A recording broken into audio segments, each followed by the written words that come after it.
In this video, I'm going to explain to you the 8 useful keys that are very important whenever you are writing UTME. You might have known this before, but for those students that doesn't know it, is an avenue for you to know, and for those that have already know it, is an avenue for you to learn better. So without wasting much of our time, let's get started. There are 8 keys that are very important anytime you are using the system or the laptop or your computer in writing UTME. Now the 8 keys, they are A, B, C, D, P, N, S, and R. So I'm going to reel out their importance and what they are useful for. Now A means for choosing option A.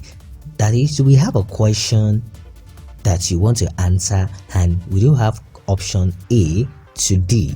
So if you click on A, you are telling JAMB that you are choosing option A for your answer rather, and if you choose option B, it means you are choosing option B.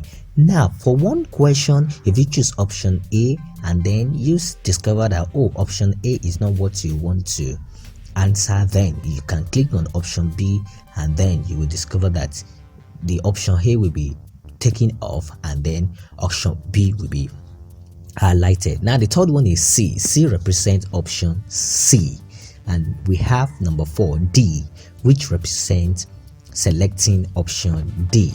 Now number 5 is P. P means previous question. For an example, let's say you want to answer question number 5 and then you discover that you don't really understand it, and then you move to the next question. That is a question number 6. Then if you now want to go back to question number 5, if you don't want to use the mouse, just press P, then it will take you back to the previous question. So when you press P, it represents previous question. Now N means for next question.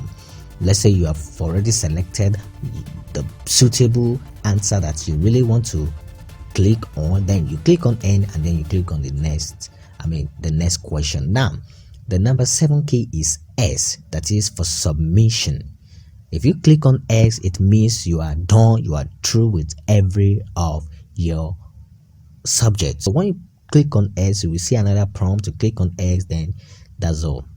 Then the last one is R, which is for reverse. Let's say when you click on S and you discover that you are not through, when you click on R, it will take you back, but if you press the final S, that is all. So those are the key combinations that you have to learn, you have to understand anytime you are using a computer to write a JAMB. See you in the next video. Thank you. Good day.